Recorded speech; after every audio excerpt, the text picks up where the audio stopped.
Ahora,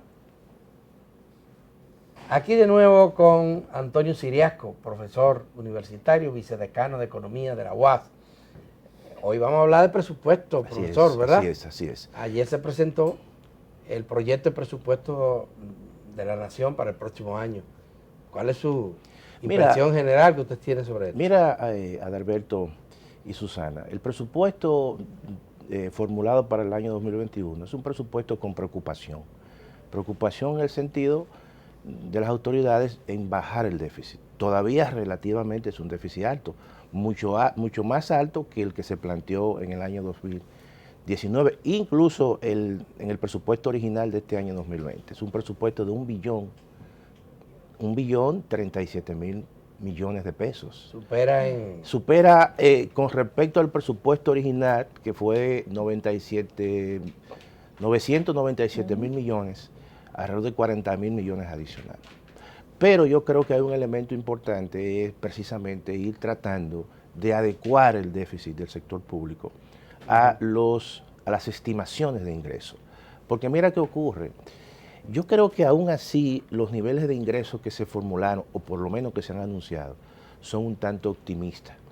Están apostando a una reactivación de la economía que yo creo que hay que ser un tanto cauto por situaciones que no controlamos. Por ejemplo, tú estimar 748.000 millones de pesos de recaudaciones, cuando este año se estimaron 750.000.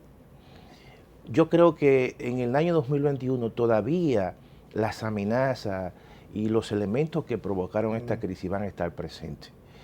Y los sectores poco a poco se van reactivando, y más los sectores en el exterior, porque eso es un elemento importante. No son los sectores internos, sino los mercados donde nosotros dependemos. Entonces, ojalá que eso se cumpla, pero este año estamos hablando de una caída en los ingresos de más de 140.000 millones de pesos. Y déjame decir, eso es mucho dinero, y déjame decirte que eso... Pero hemos podido sobrevivir gracias a los empréstitos internacionales. Al endeudamiento, y que cuando tú anuncias, y cuando uno ve y que escucha, por ejemplo, al ministro de Hacienda decir que para el próximo año estiman un endeudamiento del 59% del PIB, solamente del sector público no financiero, sin incorporar el endeudamiento del Banco Central. Estamos hablando de un endeudamiento... Casi el 60% solamente... Seguro que sobrepasa el 60% del PIB. Y eso sencillamente es un elemento de preocupación. El presidente de la República lo dijo, y está muy consciente porque es economista. Dice, mira, cuando esto se controle realmente y pase esto, la gran preocupación va a ser el endeudamiento. Inevitablemente, y como ha pasado este año, veremos en el 2021 también presupuestos complementarios, porque es ahora predecir un presupuesto, claro, o planificar, dicen los economistas, pero yo digo predecir casi.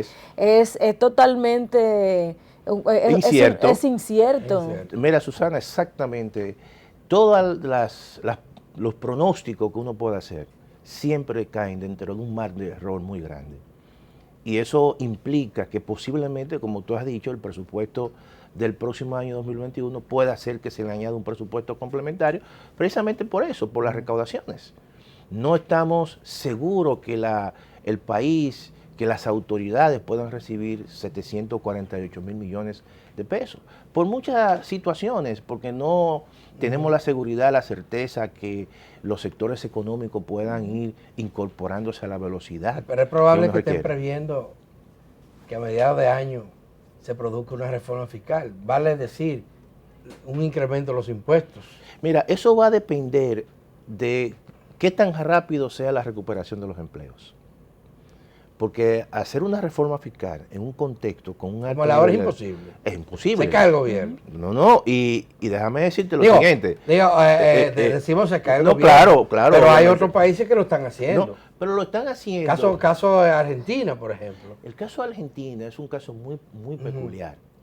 Argentina está poniendo impuestos a las rentas más altas. Sí. Y eso era un compromiso incluso que se venía de pero aquí se está reclamando eso y nadie le quiere meter. Claro. Aquí no quieren. Pero eso debe ocurrir en algún momento, Adalberto.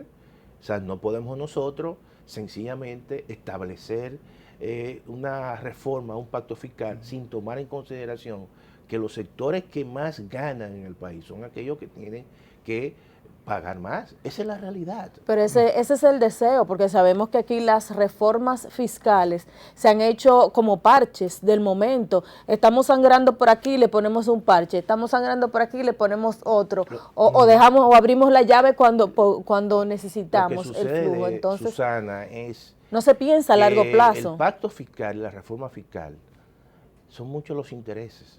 Y hay? todos los intereses y los grupos de interés, a todos los niveles, tienen todo su carta debajo de la manga. Así Entonces, al final es un compromiso, es un pacto político que se transforma posteriormente en un pacto social mediático. Pero debe ser, evidentemente, el Estado tiene que asumir, el gobierno tiene que asumir una posición. Es lo que le corresponde. Es lo que le corresponde. Porque los impuestos, oye, ¿cómo se llaman impuestos? Así es. Porque no son agradables, es muy difícil lograr un consenso. Adalberto, Sí, súbemelo, yo voy a pagar. Los impuestos, desde la conformación de los estados, desde previo, siempre han estado como un elemento de conflicto. Sí, generan Conflicto. ¿Por qué?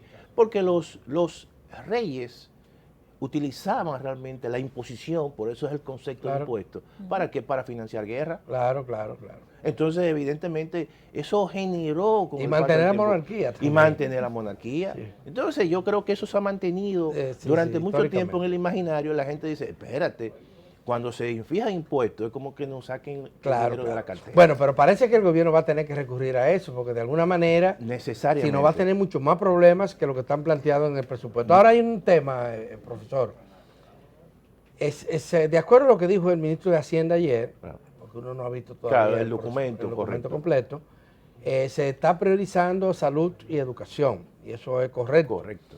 Pero se plantea dejar el presupuesto igual al Congreso, cuando se ha demostrado que el Congreso maneja demasiado dinero para hacer cosas que no le competen al Congreso Nacional y para crear una serie de privilegios.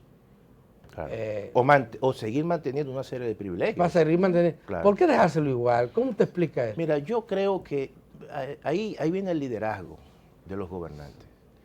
La sociedad dominicana ha sido siempre muy sabia, en muchos momentos. La sociedad dominicana le ha dado un cheque en blanco a determinados grupos políticos para que hagan políticas públicas. Y eso es una realidad. Por ejemplo, un partido que llega con un 53% llega con un nivel de legitimidad importante para hacer políticas públicas. Entonces, ahí viene el liderazgo del presidente de la República. Tiene que actuar.